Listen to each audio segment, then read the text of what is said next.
All right, folks, he's back on the Bossman show, friend of the show. I go send off there. He's been on the show when he was in Tennessee. He's been on the show when he's in Missouri, in California. Now he's back in Missouri State. The man himself is Cuonzo Martin. Coach Martin, to talk to you again. How's life up there in the good city of Springfield, good brother? No, it's great, man. Thank you for having me. I'm just enjoying life and I got my workout in today, so I'm good to go. Now, Coach Martin, for you, man, this opportunity in Missouri State, you've been there previously, so I know when it opened up, it probably caught your attention a lot, man. Were you expecting to jump back in this cycle, or this job was so special to you? You said, "Hey, Well, I gotta jump at this." I just think really, having 2 years out to really reflect, rejuvenate, and more than anything, to be rejoiced, to have the opportunity to do that, to be with my family, to spend quality time, because oftentimes in what we do in this profession, we we could be present in family situations, but not present. Because you got the cell phones, you got so much stuff going on. So you consume with everything and building your program, maintaining success and dealing with your student athletes. But that time off was great for me. So now when this opportunity came around, I just feel like it was a great one. One, because I've been here before. I'm familiar with the people. I'm familiar with the landscape. It's in proximity to where I was born and raised in St. Louis, Missouri, but I grew up on the east side in Illinois. So I just thought everything lined up properly. I had a great relationship with the athletic director who just, took another job. So, but I've been through that before too, man. But again, it's just a part of the business, and I'm happy to be back here. No doubt, Coach Martin. For you, while you was out, Coach Martin, how much basketball did you watch to try to maybe learn some more basketball, look at some European ball, look at the NBA, kind of pick up some schemes here that you may want to implement now this time around? Because I know when you're out of the game, you have time to think about the game and look at the game, evaluate the game. So how did you kind of do that basketball wise? Good question. Well, when you're in it, I watch a lot of film. I would watch, say, for example, we play a team on Tuesday. In the prep for the game on Saturday, I probably watch at least 3 pieces of game film outside of clips of individual players. So I watched a lot of film. In the summertime, in the spring and summertime, you try to watch some NBA teams and international teams as much as you can, but you not really consumed with it because your focus is your team. You want to grow. You go to camps and clinics. You study a lot of different things, but not at the level you would like. So having the time out to really watch a lot of NBA games, to study games. And I didn't watch every team. So if I watched a game, I watched for entertainment. But there's probably 4 or 5 teams that I watched to study because they resembled, college teams and how they played, how they shared the ball, how they moved the ball, their structured team, how they defended, and their transition offense to flow. Even though they had star players, they played like a college atmosphere, not so much one-on-one play. So I studied that. And then I talked to quite a few guys that would, whether with G League teams or NBA teams, and studying. And I watched college basketball just from entertainment standpoint, but more teams that I wanted to watch and study. And they could have been mid-major programs, high major, low major. So it didn't matter just how they played the game and try to implement some of the things there. Yeah, so watched a lot of ball, but it was at my pace. And some days I would go 3 straight hours. I mean, I'd go 2 days not watching all. So I just was constantly taking notes and preparing myself to be better just in case. Now, Coach Martin, you better than me, man. I can't watch for entertainment. My mind's going to what defense we in? Are we hedging? We're blitzing? What actions we're running? I can't watch the game as a fan, Coach. My mind goes to strategy every time, man. Now, but boss, I'd say so. The entertainment piece were more or less teams that I have relationships with. It Got could you. have been a head coach or an assistant coach. So I watch from that standpoint. I go see their teams play, or when I did some consulting for teams and programs, I would watch those teams. But I'm just not turning the TV on, just watching. Now I will say this: out of all the conferences around the country. The league that I watched the most for whatever reason was the Big East. I enjoyed the Big East play because I thought it was old school physical from a Big Ten standpoint back in those days when I played. I thought the refs, I mean, I'm talking about they let those guys play. That I thought that all of them, for the most part, played hard. They played tough. They defended. They rebounded. It was a physical brand, man. So I enjoy watching Big East basketball.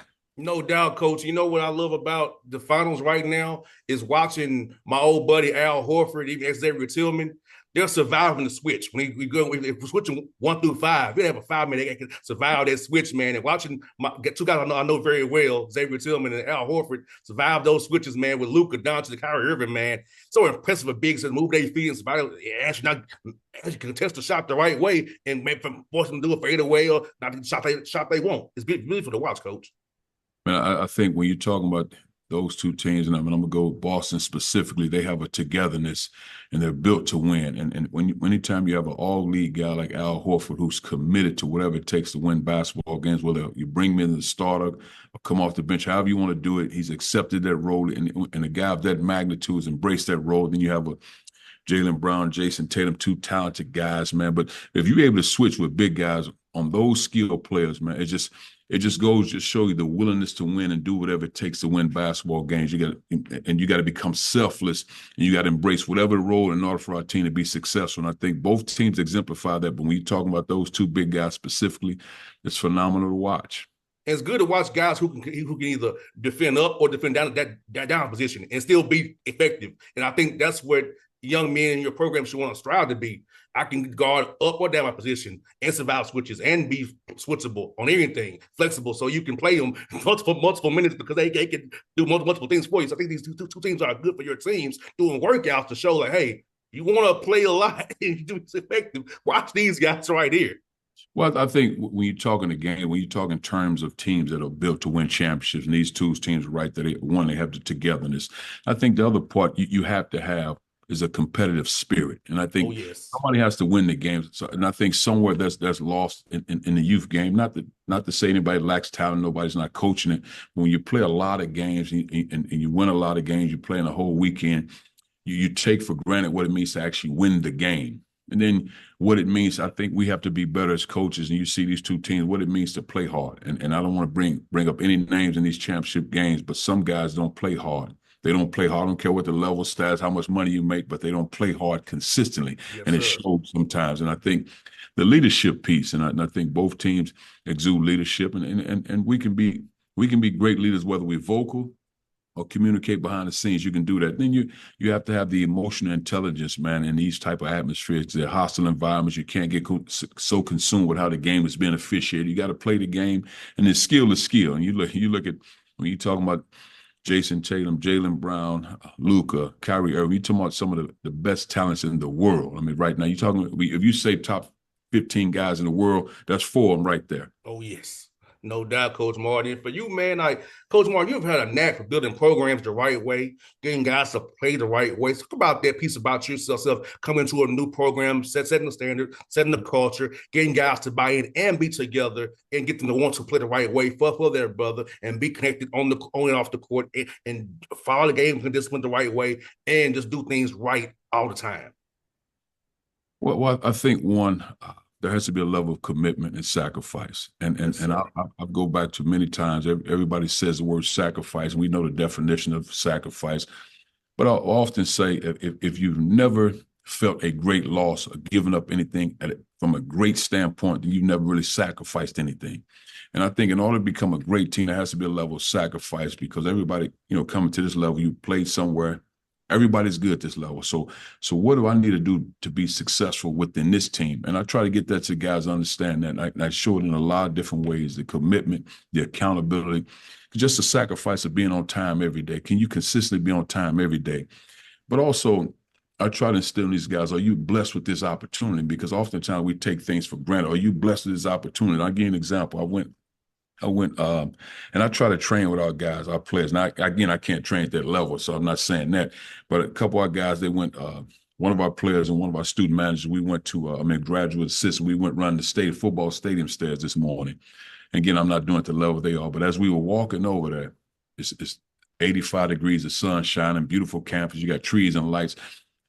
The sun, everything. So I said to the guys, as we were walking, I said, do you realize, man, that there are guys that are in prison right now, they'll never be able to make this walk the rest of their lives. They will put them in a casket and they'll never be able to make this walk. I said, so to be able to enjoy this walk and the sun is shining, you can see the campus, you can hear the birds, construction going on campus, which is a great thing. So be blessed for this opportunity. Don't take this for granted. And I said, but I also say to him, at some point, you will become a pillar in your community. So what does that mean? Will you be a great man, husband, father, teacher, and leader? All you're doing, if all you consume with is just a basketball game, then, man, you'll shove yourself in life. I mean, so you want more out of life. So, man, strive to be more. So I instill all those things, really. So when we get to the court, they understand the impact. So if you're an NBA player, great. But if not, that doesn't mean your life is ended. You just get started.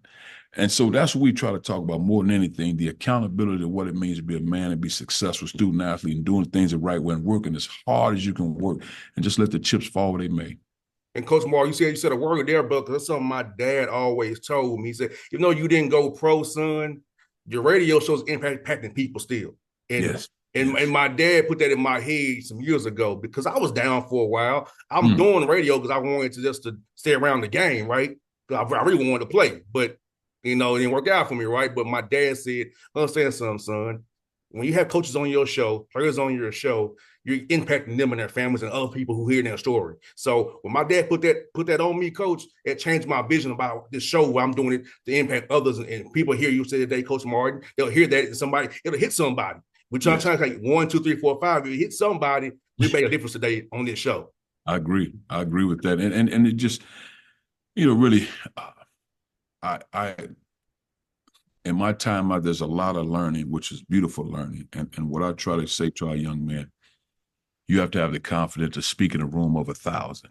And because what happens, and I always say to them, the minute you wake up and you walk out your door, whether it's your dorm or apartment, you're a walking billboard. And what does it read?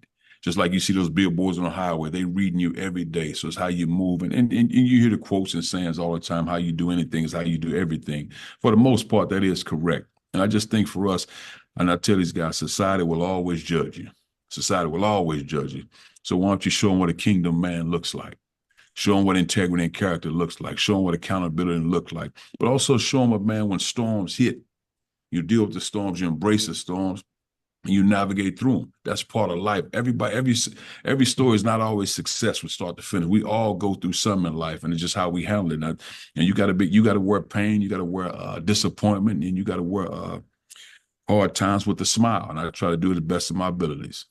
And Coach Morton, for you, man, is this summertime, man, being year one, workouts, is it more team-oriented things or more of player development? Because I know you want to put stuff in, but so how do you kind of balance the final out these 4 hours you have every week? Oh, we do it all. We do so what we do first 2 weeks is it's a lot of getting to know each other. So we work out. So what we do is in our first 2 weeks we go Monday, Tuesday, Wednesday, Thursday, Friday on the floor, about 40 minutes on around, and then we do 4 days a week in the weight room. But on the floor, we try to mix it up half and half. Half the guys in the weight room, half on the court, and we flip flop them. And it's really a lot of skill development because in my mind, it doesn't matter if you're 5'10" on the team or 6'10". We try to treat dribbling, passing, and shooting, ball handling, passing to the left hand, passing to the right hand, bounce pass, all the fundamentals that we used to be taught for years. So we do a lot, and I've always done that. So it's a lot of fundamental, a lot of skill work. Not so much as up and down. I'm not trying to check your condition in the first 2 weeks because you should be in peak performance this time of year anyway. So we'll grow into that. So now this is week 3. So in week 3, we'll start implementing more team things on both sides of the basketball. And we have 7 weeks here at school because normally NCAA gives you 8 weeks, but we'll have 7 here because we give about 5 days off during the 4th of July to get home, be with your family, have a good time. Now, again, in my previous years, I wouldn't have done that just thinking you got to work. But you also have to understand the balance of family and the importance of family. So I encourage them to get home with their families and to enjoy all of that because I think it's very important. No doubt. Coach Morton, let me ask you this, man, since you said you're getting back into it, it's now changed with NIL and the portal, which I call kind of speed dating now. So how do you go about vetting a young man and so fast, kind of know he was about the right things, about the right values that you want to have in the program, that he's about the team and not just me or want a little bit of change in his pocket? Well, I love these times. First and foremost, I love to see young men and women to be able to gain financial wealth and financial security. Now, everybody's numbers are different, but I love that part. The one thing, when it first came, I was on the NCAA oversight committee amongst other people. So about 5 years ago, when they first started talking about it, it was transfer portal, one-time transfer. Then it was name, image, and likeness. We didn't think they were coming out at the same time. But all of a sudden, they both hit like boom, like a grenade just hit. And I don't think any of us were prepared to deal with it. And we're still working toward dealing with it. I mean, we're still learning as we go today. But to see student athletes get money, I think that's great. I wish there were better ways that we can get money, meaning like, say for example, every student athlete get 500,000 to $1 million, whatever price you name, great, get it. But I wish there was a way, if you stay at that school for 4 years, then there's a bonus of, if you're Power Five, there's a bonus of $500,000 check if you graduate from that school. You finish in 4 years. And if you transfer somewhere, you still get the same thing. But if you stay there all 4 years, that $500,000 bonus check. But if you graduate from any school, say there's a $250,000 bonus check because you're really working towards something. It's hard to do. I think a lot of times the average fan, what I mean average, not shortchanging the fan, so I don't want to say average like that, but I mean fan that doesn't play the sport. I don't know if they realize the student athletes go to the same classrooms that the regular students go to. Correct. So can you imagine 4+ hours a day working on your skill, really pretty much year round, working on the skill in your craft to get better? That's 4+ hours within the team. Now, we both know in order to be great, there got to be 2 extra hours on your own to get skill. So that's all year round for 4 years to be great. And I still have to go to class and be a successful student athlete. Man, you really working a job. So I said years ago, I said, why don't we give student athletes 3 credit hours every semester for playing a sport? Because I should be able to have an educational degree when I finish playing the sport, because this is my craft. I can go teach. I can be a gym teacher at least in this craft. I shouldn't have to go when I'm done playing. Now go get an educational certificate. This is my education. So I think we have to rethink things from an educational standpoint at the university and say, man, what's really the impact of getting this degree when you're playing a sport? Because this is my job. I can teach this now. Not many can teach. I'm certified to teach. I've done it 4+ years. So I think, man, I'm happy to get money. I just think that I do struggle with young men and women having an opportunity to transfer every year. Not because that's not their right. I'm not talking about that. I'm talking in terms of when I came out of East St. Louis as a young man, when I went to play for Gene Cady, who was a tough, hard-nosed coach. Everybody say tough, hard-nosed, but he wasn't. He was really a teddy bear, great mind. My high school coach is tough, hard-nosed, but laid back. So I wasn't sure when people meant tough, hard-nosed, what that meant, because I grew up around toughness, accountability, and all those things. But if I would have left Coach Cady after the first year when I wasn't playing the first 10 games and transferred, then went somewhere else and transferred, where do I grow? So every time the rain hits, every time it started storming, I started running. I never had an umbrella to embrace it, take the rain, and keep going. Now, again, this is the culture we live in. So what I'm saying, kids aren't afraid and scared because they transfer. So I'm not saying I don't want anybody, no, I'm not saying that. But what I am saying is, man, if the situation there is good, you growing and getting better, why go somewhere else? Because what we don't talk about in the transfer portal, the thousands of young men and women that are left out because they decide to transfer. And sometimes coaches remove them and they have no options. So we're not talking about that piece. So I think we have to be better, because as parents all around the country, parents, coaches, the NCAA, we need to sit down and say, okay, I don't have you one-time transfer. That's not what I'm complaining about, meaning me, Cuonzo Martin. What I'm saying, for that young man that grew up in East St. Louis, that was me at 18 years old, that left to Purdue, if I would have transferred it, because it was hard for me with Coach Cady in my first year, and I wasn't playing a lot that first semester, no telling where I would be right now. But because I stayed the course and stayed in the fight, it's one of the reasons why I sit here today. No doubt, Coach Martin, you said a word there, but like for me, like I had the opportunity to leave after my junior year. I was back in 07, 08, but I chose to stay where I was at. Because the grass and my dad said, grass and always greener, son. You've been there 3 years. You're going your senior year. You don't need to leave. And so I stayed right where I was. I think if I had a father like I had to guide me, and somebody I could always depend on and trust. Come on Father's Day here, my dad always led me in the right direction. I can give him that much credit. He always gave me the right word what to do when something popped up in my life. Amen. I just think what happens with all of our young men and women, again, you have great opportunities, embrace those opportunities, but just think before you make some of these decisions, and don't be consumed with my goals, the NBA player, on the women's side, WNBA player. I'm not sure if that's their goal, so I don't want to be disrespectful to their space, but you got to embrace your uniqueness. And I think that's the most important thing. And what I realized, God blessed me with gifts, blessed me with my own gifts, and they were designed exclusively for me. So I had to focus on how to pursue my gifts. And I got to be consistent with that in my work ethic, and I have to foster good habits in my lifestyle. I got to continue to learn how to love and love differently, because sometimes what we struggle with as young men, when we go away from home, we learn a different form of love, which is that hard discipline. And we got to realize discipline is another form of love. It's just from somebody else. It comes from some kind. Sometimes for young men, it's the first time a firmness of a man that they experience, and that discipline, that love. And then you got to continue to take care of your body. You got to be willing to learn and grow. That's the beautiful thing about life. I love growing at 52. I still like learning and growing. And then you got to be at peace with who you are. You can't be consumed with this guy. he makes $100 million. This guy got this much in there. Man, be at peace with who you are, because there's gifts for you and there's success for you. And then find joy in all that. Then ultimately, like I tell our guys, and I learned this older, not younger, happiness has to come from within. And like I said, I don't take for granted just walking out there seeing the trees and the sun shine. That's my happiness. And I thank God every morning I wake up. No doubt. Last one for you, Coach Martin. This man, exciting for me that you all even going to Conference USA with Kennesaw State, Middle Tennessee, and Western Kentucky. One more year in the Missouri Valley. Tell me about how excited you for that move in 2025, July 1st, and enjoying last year in the Valley.